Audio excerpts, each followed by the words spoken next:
bela jeni amunu so wala mana shu anitli awni nyamma biye jume novembre kalo tile mugani samba flani mugani saba bikuna foni mena taligela kana kuba mali arme ani bambaga chu karla nyona ya fundu na bora nyo ami kuma jinda chani na nalika malilani aida ka fo ko mo shiga baga baga tena to kuni jamana ni mesi tuna foni wala ne amiro di o manga kuna foni kwanna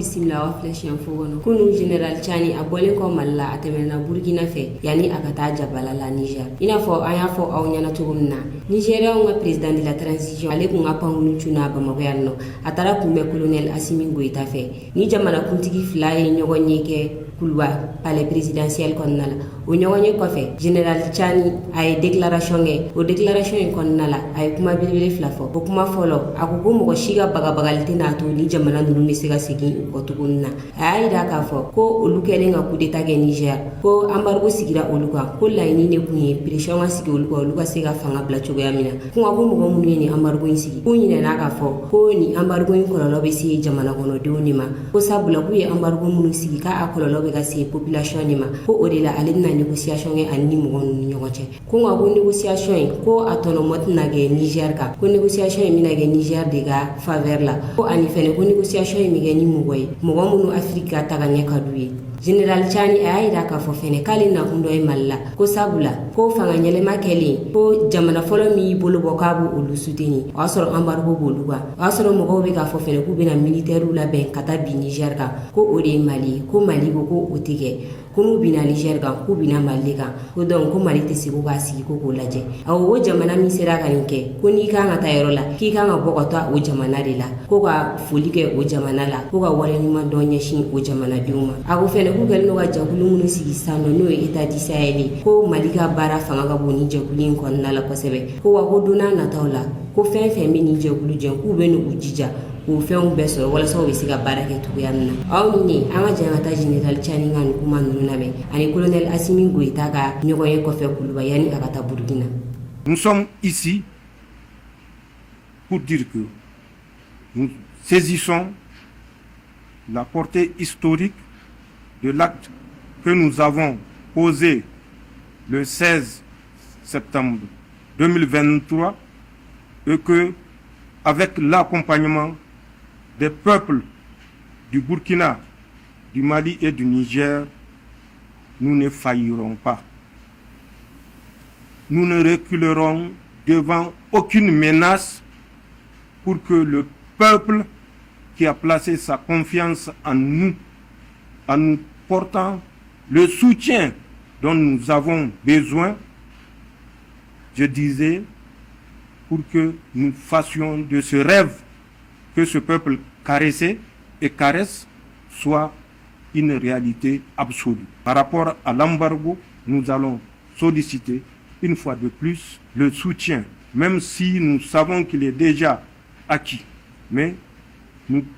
voulons le renouveler de vive voix, le soutien du Mali, du Burkina et des autres pays pour que cet embargo soit levé. Il paraîtrait que l'objectif de l'embargo était d'exercer une pression sur les autorités, mais c'est sans tenir compte du fait que c'est plutôt le peuple qui souffre. Et nous en sommes conscients et c'est pourquoi nous sommes disposés à échanger, à négocier,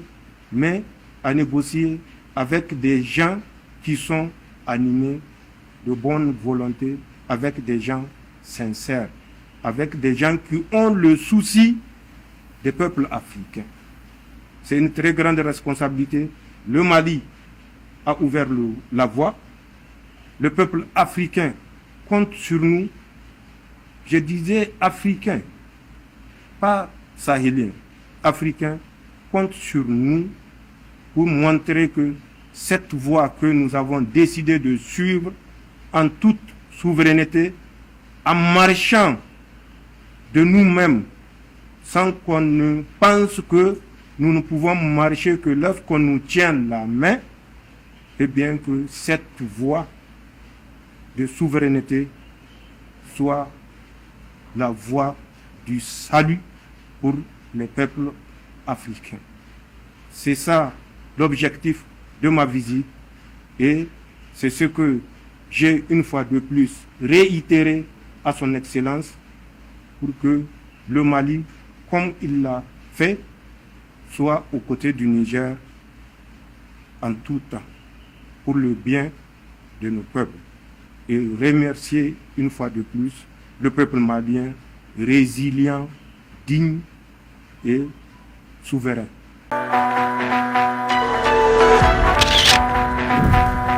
kunnafoni filana o be tali kɛ an ka lakanako kan tile fila a nomelen kɔfɛ general Gamu a ye baaraw daminɛ an ye jaw sɔrɔ k'a fɔ jamuru ni general Gamu a ka gouverneur fini b'a la a be Kidal gouvernora kɔnɔ baaraw daminɛla ka ban ka kɛɲɛ ni general Gamu ka ni nomination ye min ye Bɔrɛm kɔrɔbɔrɔ ɲɛmɔgɔ ye n'ale sigiyɔrɔ bɛnnen don Bɔrɛm ma n'u b'a fɔ a ma ko chef de Songo ye ale ye lettre ci a y'a yira k'a fɔ ko general Gamu ka ni nomination ye ko nin ye fɛn min ɲɛna kosɛbɛ ko nin de ye k'a fɔ k'u ka fɛn ta ka di mɔgɔ ma mɔgɔ min ni a ka kan an ye kunnafoniw sɔrɔ k'a fɔ ko mɔgɔ minnu bɔra Kidal ko halisa ko mɔgɔ caman de bɛ ka dogo olu ka sow kɔnɔ k'u ka minɛnw suɲɛ u bɛ don tileganw fɛ u bɛ mɔgɔ bolofɛnw suɲɛ ani sufɛlaw fɛ u bɛ minɛn caman suɲɛ ka bɔ n'a ye Mali armée kɔni y'a yira k'a fɔ ko mɔgɔ n'i sɔrɔla nin waleya in na k'i ni min ka kan ko o bɛ da i kan k'u ka nin waleya cɛjugu ninnu dabila ka kɛɲɛ ni armée ka kunnafoni di ye armée ye communiqué kɛ kunun k'a yira k'a fɔ k'u ye faraku kɛ yɔrɔ 3 la faraku 2 ko o kɛra Isongo n'o bɛ Kidal mara la ko faraku tɔ kelen k'o kɛra Sokoloni n'o bɛ Ɲɔrɔ mara la kungo kɔnɔna dɔ bɛ ko armée ye faraku kɛ armée y'a yira k'a fɔ ko nin faraku in sababu kɛra n'u ka sanfɛ kɛlɛkɛfɛnw ye ko olu de ye mɔbili dɔw ye mɔbili minnu falen don mugujugu la ko armée ma yɛrɛ bila daga girinna la k'u ye faraku kɛ nin mɔbili ninnu sanfɛ wa k'u ka nin faraku ye ko nin kɛra faraku chirurgical de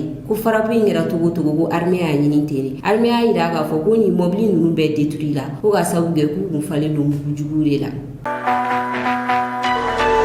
halisa an bɛ to lakanako kɔnɔna la Mali armée ka kan fila atakira ni o kan ye Yanfoge kan ale ni Gundamu kan bi juma midi wagati banbaganciw y'u to yɔrɔ jan fɛ ka mugujugu fili ka don nin kan ninnu kɔnɔna la o kɔfɛ a b'u yɛrɛ bolo waati min na k'u ye dangarikɛ Mali armée la u y'u ka mɔbiliw ta k'u bɛ don nin kan ninnu kɔnɔna la u ni Mali armée kɛlɛ kɛ nin dugu fila bɛɛ la Gundamu ale ni Yanfoge bi lansara tile wagati Mali armée bɔra ka communiqué kɛ u y'a yira k'a fɔ ko kɛlɛ kɔni kɛra ko nka ko Mali armée ye san sɔrɔ banbaganciw kan ka sababu kɛ k'olu bɛ ka communiqué in kɛ wagati min na o b'a sɔrɔ ko Mali armée ye dangarikɛ banbaganciw la k'u bolila armée malienne y'a yira k'a fɔ ko kɔfɛ k'u bɛ nin kɛlɛ in bilan bɔ k'a di maliyɛnw ma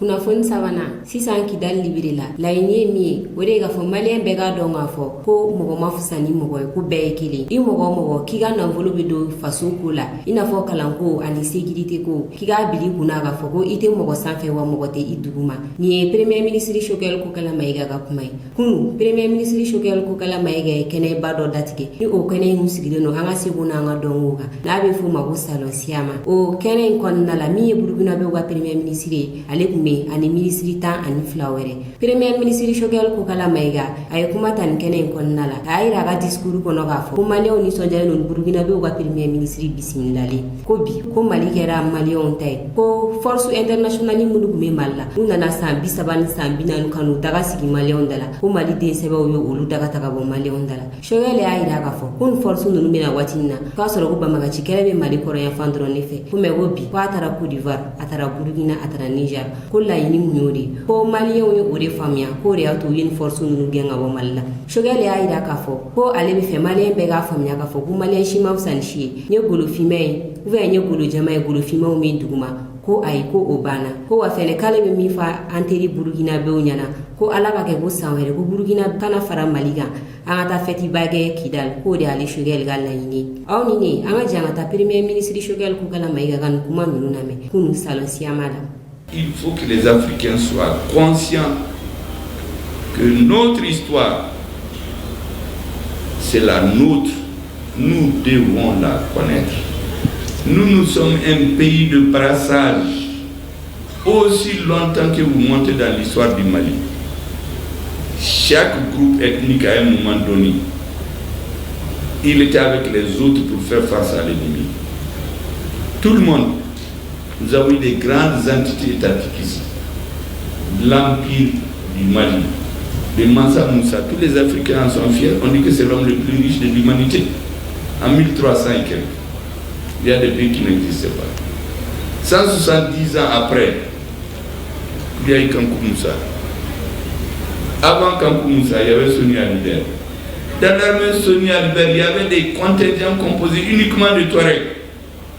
uniquement d'Arabes. Il était laïque. Tu es féticheur, tu es musulman, tu ne crois à rien d'ailleurs, c'est pas son problème. Tu t'acquittes de tes devoirs vis-à-vis de l'État. Dans notre pays là, tout le monde est chef, ou a été chef, ou ses ancêtres ont été chefs, ou ils ont commandé. Personne n'est l'esclave de personne. Et c'est ce qui m'a fait dire que maintenant que Kidal est reconquis là, partout il y a les inégalités sociales. Ah, moi je suis supérieur à toi, je suis lié à la France, aux États-Unis. C'est terminé. Chaque citoyen doit être évalué à l'aune de ce qu'il donne à la nation. Seul le travail a nourri les hommes. Il n'y a plus de citoyens de première zone, de seconde zone, c'est fini. La deuxième chose, c'est que le peuple malien doit se mobiliser. Pour que Kidal, peut-être un jour, beaucoup d'Africains vont demander à Kidal, il doit aller passer les week-ends là-bas, dans le sable, dans les dunes, là, tranquillement. Et vous savez qu'il y a des légumes qui poussent mieux à Kidal que dans le reste du Mali. Le ministre de l'Agriculture est là. Même ce matin, il m'a donné quelques leçons. Il y a des zones où certains légumes poussent plus à Kidal que dans le reste du Mali. Donc je souhaiterais qu'un jour, des Burkinabés, des Nigériens et d'autres qui seraient tentés par cette vocation se donnent rendez-vous là-bas pour passer les week-ends à Kidal et qu'ils passent bien raconter comment cette ville est belle, que d'ailleurs eux à leur retraite ils veulent passer, installer leur maison à Kidal et y vivre.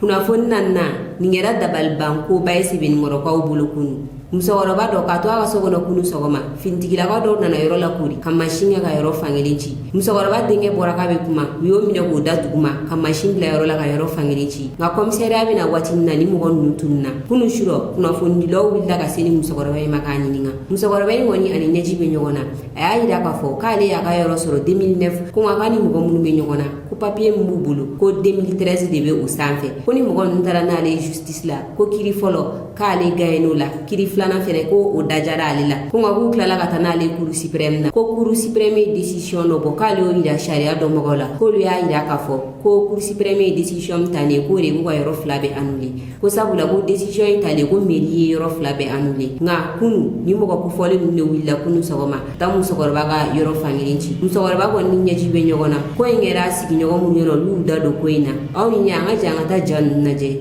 janu won naje mandi nga do nga fo gere gere bisiga mo gosoro jamane kon nala chugamna awa dun kara chugudi ni yoroni ni papier dirane ma 2009 musabe a papier dirama 2009 na kankaka ka sobe ka don kala don do fitri fe mbe andron kamaleni flana na kanijo ko yaye tayo ngombe ko ayi a refrain mabongona osina ka ngote ko la mairie ango mairie munke utara ukofe nebe kan ayoro jo ne tara anga dula ne yoro clôture damne ne signon do yewele ko ako do nana kube yoro chide kuta yore de poverty engo ta yoro chudi o kar kamalen flam na ne segre do ndongo karulu tede ku kon bi an ku kuta yore ne nana ne be molu kono ne maire weli ala ko chanye maire weli ka fa ngo monsieur le maire ngo ni finance good me ngo ne be kan yoro laben ngo mo yoro tarane kar yoro ko ta yore ko sa chudi ko me mo listan atu lajo ange ba kalama ko no ale ta kalama ne torati ne nana o duje ne tara mirila nyasima sora la bulu ama kuma unyana mafone mi mene convaincu no ngoni ndo nguko fone ina o kɔfɛ cɛmisɛnnin ninnu nana ne sɔrɔ ko olu papier b'olu bolo an ko papier bɛ ne yɛrɛ bolo papier b'aw fila bɛɛ bolo awɔ n ko tɔrɔ a y'aw ta sɔrɔ waati jumɛn na ko 2013 an ko ne ta bɛ n bolo depuis 2009 n k'an ye kelen ye wa papier ye 2009 ye awɔ olu ka papier ye 2013 ye ne hakili yɛrɛ sɔn ne taara mairie la quand j'ai été à la mairie j'ai été voir le maire n ko mais n k'u ye n ye photocopie kɛ ka d'u ma ka taa nin yira la n k'u ye papier di ne ma de ko démolition o yɛlɛla ko démolition bɛ se ka k'olu ɲɛnama wa ko démolition tɛ se ka kɛ ko n'i ma passer par la mairie ko nin tɛ démolition papier yɛrɛ n ko ne sɛgɛlen don nin ko in na dɛ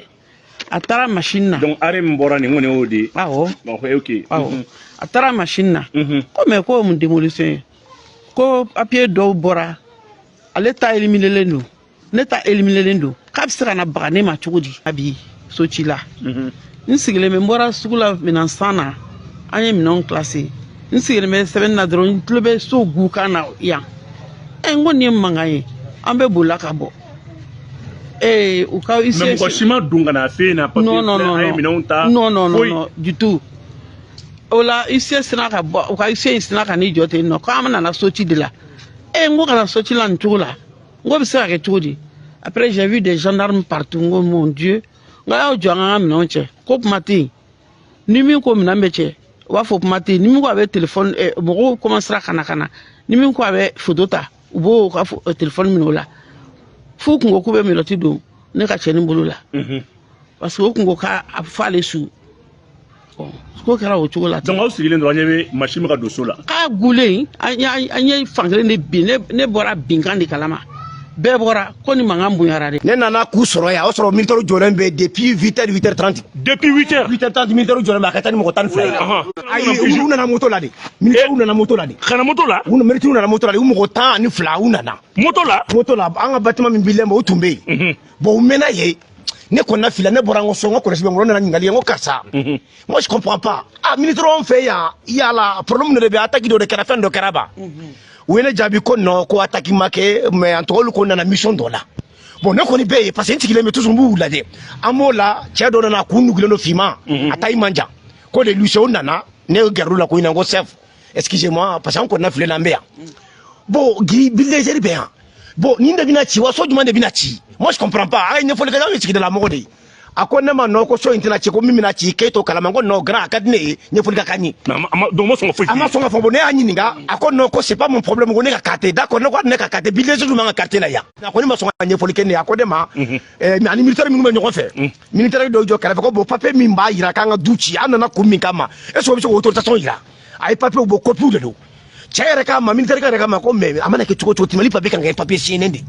bon mais papier photocopie ne ma se k'o faamu tonitigi yɛrɛ minnu tun bɛ cili la olu yɛrɛ ni UCT bɛ sɔsɔli la comme normalement tampon tɛ papier kan donc papier tamponnen tɛ bon ne ka tila k'a fɔ a ma n ko grand ne ma se ka fɛn dɔ faamu kana so ci bi Mali kudu sara kɔnɔ interdit don hali ni musokɔrɔba ta tɛ a so ci interdit don d'accord mais u bɛ se ka so ci cogo di sans prévenir sans ka lettre di musokɔrɔba ma sans préavis bon préavis minnu b'e bolo est ce que a dira mɔgɔ ma n'an b'a fɔ ma ko instruction de commandement instruction de commandement est ce que a dira mɔgɔ ma est ce que a cira est ce que a dira le musokɔrɔba ma lettre recommandée qui d'exception a ko a bɛɛ kɛra bon a ko ne m'a dɔn ko ne ka sen bɔ la bon ne bolo u bɛna so yɛrɛ ci o ye giri avancé ka na giri avancé ka na militaire ninnu jɔlen ko sira tigɛ ari mɔgɔ bɛ k'u bɛna tɛmɛ donc a ko ma k'u ka kogo gosi o ye kogo gosi ko ne ko normalement n'a bɛ kogo gosi mɔgɔ bɛ so kɔnɔ a t'u informé o b'a la musokɔrɔba denkɛ bɔra n'o ye moi je vis o ko ayi ni a bɛ funu ye girin d'ale kan militaire giri avancé ka na donc continue ka baara la donc cɛ min y'a ci depuis kogo binna dɔrɔn cɛ tununa bon denmisɛnninw bɔra an bɔra sigida la parce que an tun b'a fɛ k'u minɛ an b'o la gendarmerie nana sɛbɛnni kɔrɔ commissaire de la police nana kana u ka mobili jɔ denmisɛnninw k'u bɛ gabakuru kɛ k'u kunbɛn ne ko non a y'a ɲininka fɔlɔ nana kun min na a kana mɔgɔ kɛlɛ ka sɔrɔ a ma ɲininka ne bɛ arrondissement mɔgɔw ye o ye sɛbɛnni kɔrɔ police ye a ko ale na kun tɛ kɛlɛ ye u ko so dɔ bɛ ka ci yan Mali sariya dun kɔnɔ interdit don so bɛ ka ci yan Ala ka barika don donc ale ye commissaire de sɛbɛnni kɔrɔ commissaire de ale donc n'o bɛ kɛ ale kan ka segin cɛ jɔ ye kana kasi sa ne ba lamɛnni kɛ an tɛna fara e kan parce que ne sara ne tɛ da kaburu kɔnɔ lamɛnni kɛ bani o tɛ donc o bɛ ka min fɔ ne bɛ k'o de fɔ o ko non o man ka kɛ donc yala mɔgɔ ninnu bɛ min an bɔra sɔrɔdasi ninnu bɛɛ ni moto ta cɛ fɛlɛ min papier tuma bolo o bolila donc an ko sisan u ko bilisɛri don k'an ka fɛ ka bila bilisɛri la mototigi ka bilisɛri lagɛ k'a jɔ ko n'a kana jeni n'a y'o jɛn an bɛ sariya sɔsɔ o ye bilisɛri la jɔ Bilizar la jole o chauffeur ke mine ali cɛ bɛ ka Bilizar boli. Kunnafoni duruna o bɛ taa n'a ye Burukina kunu izini min kan ka Burukina sanu bayɛlɛma ka kɛ sanu gɛrɛgɛrɛ Capitaine Ibrahim ale y'o birikiden fɔlɔ da a tilalen kɔ o baara ninnu na Capitaine Ibrahim y'a jira k'a fɔ ko nin y'a san joli ko sanu bɛ bɔ Burukina ko Burukina jatelen tɛ sanu jamanaw fɛ ka sababu kɛ Burukina t'a dan ye dɔrɔn sanu bɛ Burukina dugukolo jukɔrɔ u bɛ sanu bɔ ni sanu bɔra sanu bɛ tunu Burukina la pewu ko wagati sera ko ka dabila Capitaine Ibrahim y'a jira k'a fɔ ko sanu ɲinini sanu bɔli ani sanu bayɛlɛmali k'a bɛɛ bɛna kɛ Burukina ko izini min filɛ nin k'a bɛ se ka sanu tɔni 150 bɔ san kɔnɔna la ko laɲini ye min ye yanni san damadɔ cɛ ni baara ninnu bɛɛ ka se ka kɛ Burukina bew fɛ Capitaine Ibrahim y'a jira k'a fɔ ko ni sanu min bɔra Burukina dugu kɔnɔna la san kɔnɔ ko o da bɛ dɔn sabula ko izini b'a jira k'a fɔ k'u sera ka nin sanu tɔni dakɛya de bɔ dugukolo jukɔrɔ nin san kɔnɔna la ko nka k'u kun bɛ sanu bɔ ka sanu bila ka taa kɔ kan ka taa sanu bayɛlɛma ko u si ma b'u yɛrɛ la ka sanu bɔ izini jɔ jamana kɔnɔ ko ko autorité kɔrɔ yɛrɛ ma bɔ a yɛrɛ la ka sanu bayɛlɛma izini jɔ jamana kɔnɔna la ko nka ko ni projet in ko ni bantɔla ye projet kuraw de daminɛtɔla ye ko ni bantɔla ye izini kuraw daminɛtɔla ye ko wa ko olu baara bɛ sen na ko sanu bɔli k'a ɲamaɲama bɔ a la pewu ko o bɛɛ bɛna kɛ Burukina ko o tɛ taa kɛ kɔ kan bilen ko izini kɛrɛnkɛrɛnnenw bɛ yen nɔ ko sabula ko sanu bɛ bɔ ni ɲamaɲama baden de ko izini dɔw bɛ yen izini minnu kan ka sanu ɲamaɲama b'u la aw ni an ka jan ka taa Capitaine Ibrahim ka nin kɔrɔfɔ ninnu lamɛn Burukina président de la transition.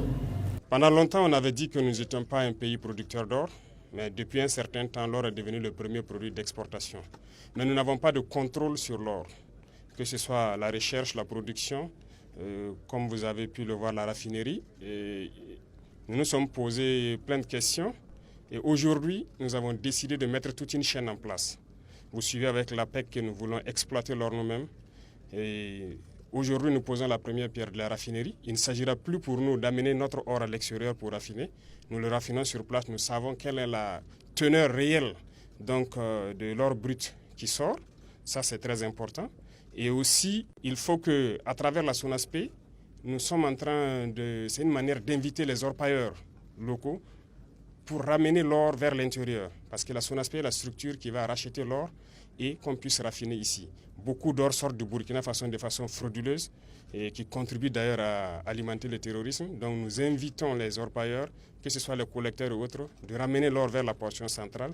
et en même temps inviter aussi la SONASPE à multiplier les guichets pour pouvoir collecter l'or. Et en plus de cette raffinerie, et j'espère que dans les jours à venir, nous avons un autre projet plus important qui est en cours. Il s'agit du traitement des déchets. Et une usine qui a été conçue par des ingénieurs burkinabés, qui est actuellement en phase de test. Et nous espérons que dans les heures qui suivent, ils vont nous dire que le test est concluant. Et ça fait donc une chaîne complète pour pouvoir valoriser notre or.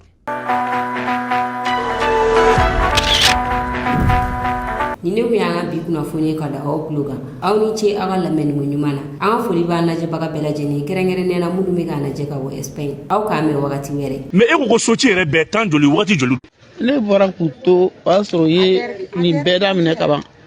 ne ye procureur de m'a sɔrɔ min kɛlen ne ye n den dɔ kan ta n ko n ka taa k'a tɔ tɛ se ka kɛ ne ɲɛna ne taara olu nɔfɛ ne nana sɔrɔ yan labinna ko yanni polisiw ni fɛnw kana tuma min na o y'a sɔrɔ yan polisiw nalen de kɛra polisiw de nalen de y'u bolila polisiw nalen de y'u bolila quoi polisiw nalen de y'u bolila polisiw nana waati min bolila parce que sɔrɔsi ka boli polisiw voilà ne tun b'a fɔ de ko k'u ye yala mɔgɔ minnu y'a kɛ commissaire nana o de kama mais mɔgɔ commissaire na k'a fɔ k'a fɔ ko commissaire dɔrɔn u bolila donc u bolila donc an sera ka min na sɔrɔ o ye Bilizar ni a chauffeur donc a tɔgɔ ko n'o minɛna mɔgɔ minnu y'u bila kana diya k'o b'o dɔn. Oh mais Chilin bɛɛ tɛmɛna waati joli kan. Chili même pas 20 minutes à 30 minutes. Non, même pas. On a ka Bilizar jigi dɔrɔn ka Bilizar boli kana dɔrɔn. I ko combien? Même pas 30 minutes à 20 minutes. Même pas 30 à 20 minutes. Ko ko gosi ni Bilizar kunkolo ye dɔrɔn ka daba la wuli dɔrɔn k'a sigi so kan k'a jigin. Cɛ yɛrɛ bɛ k'a fɔ cɛ yɛrɛ jɔlen don ko mais n'a ta minɛnw na ban m'a kɛra kan dɛ. A ko cɛ ma ko k'a k'a daminɛ. Sauf que non mais comme il y a des gens mais il dit mais comment? D'accord, n balansɔn an bɛ ɲininka. A b'a kɛ to a bɛ caméra jɔ ale la ne ba e bɛ se ka dɔ fɔ a ɲɛfɔ a la kɛlen ɲɛna wa mais bonya kɔnɔ quoi. Ne bɛ se ka dɔ ɲɛfɔ a la. Ne tɔgɔ Majɛ Kuyate. Ne bɛ sigida la yan muso tɛ sigida la bi mɔgɔ min ma ɲɛji minɛ I bolo la I ɲɛ la denmisɛnnin b'o la mɔgɔkɔrɔba b'o la a kɛra cogo di ne ba an bɛ bari min na an nana sɔrɔ ye kogo in fankelen bɔ ka bin ne ye n bolo 2 da hun ka kule n ko sigiɲɔgɔn an ka minɛnw na bɔ jusqu'à surumani dɔ kun b'a la papier kun bɛ min midi la fo ka fɔ ko cɛ suruma dɔ kun b'a la cɛ suruma min kun b'a la voilà ni papier jɛman b'a bolo o cɛ surumaw o ko k'o t'a la ne ko ne fa n k'o bɛ yɔrɔ bɛɛ la a y'i yɛlɛma dɔrɔn a kun bɛna meloti don n denkɛ bolo ne ko ne fa mɔgɔ ma mɔgɔ faga kɛ mɔgɔ ma suɲɛli kɛ n ko ne t'a dɔn meloti bɛna don nin bolo la mun na a ye mɔgɔ sɔn tigɛ ko mun na k'a tɛ se ka kuma wa a tɛ se ka filimeli kɛ a bɛ filimeli kɛ a ta de y'a ka yɔrɔ a bɛ filimeli kɛ cɛ ko mun na ko n y'o fɔ n ko ne y'a fɔ bi ne y'a fɔ sini yɔrɔ yɔrɔ ye diya n'i y'a kuma fɔ n bɛ t'i jaabi n ko wa fɛnɛ compteur bɛ yɔrɔ min na nin n ko magasin de bɛ da yen na quoi magasin de don da de don u ye yen fɛnɛ ci ya u ye magasin y'a bɛɛ mais compteur ni u ye compteur de Philippe sisan u nana k'u bɛna compteur de u y'a ɲɔnti de k'a bɛɛ firi ne ko n k'an ka compteur sauter cɛ kelen bɛ yen nɔ tenitigi kelen bɛ yen o ko maramu ka kuma ye tiɲɛ ko k'a sauter u ye compteur sauter o la compteur 3 wa 4 u y'a bɛɛ sauter donc u y'a filima de ci o y'a filima de ci k'a bɛɛ wurumata k'a kɛ ɲɔgɔn kan ko sanfɛ cɛ dɔ in ko tuguni surumani ko papier bɛ min bolo ko tuguni ko k'a bɛɛ ɲɔnti ko k'a fara ɲɔgɔn kan donc u y'o kɛ dɔrɔn u bɔra nin carré fɛ u bɔra kɔfɛ sira in de fɛ ka na u yɛlɛna ta u bɔra kɔfɛ sira fɛ u seginn'o kɔfɛ sira kelen fɛ mais u tun bɛ mobili jumɛn na de u tun bɛ mobili u bɛɛ de tun bɛ moto la u bɛɛ de tun bɛ moto la u bɛɛ de tun bɛ moto de la mais kɔni terroriste tɛ dɛ u bɛɛ de tun bɛ terroriste tɛ u bɛɛ de tun bɛ maliyɛnw yɛrɛ u bɛɛ de tun bɛ moto la u nalen moto la u commencera de fɔlɔ ka na ka caméra min bɛ yan fɔlɔ o y'o de fɔlɔ wali caméra tun b'a ka so la caméra tun u ye caméra bɛ misɔrɔ min filɛ ne kana komi an ye minɛn caman na don u y'o meleke caméra dɔ kelen na komi o tɛ se ko ka bɔ yen nɔ donc u ye ka muso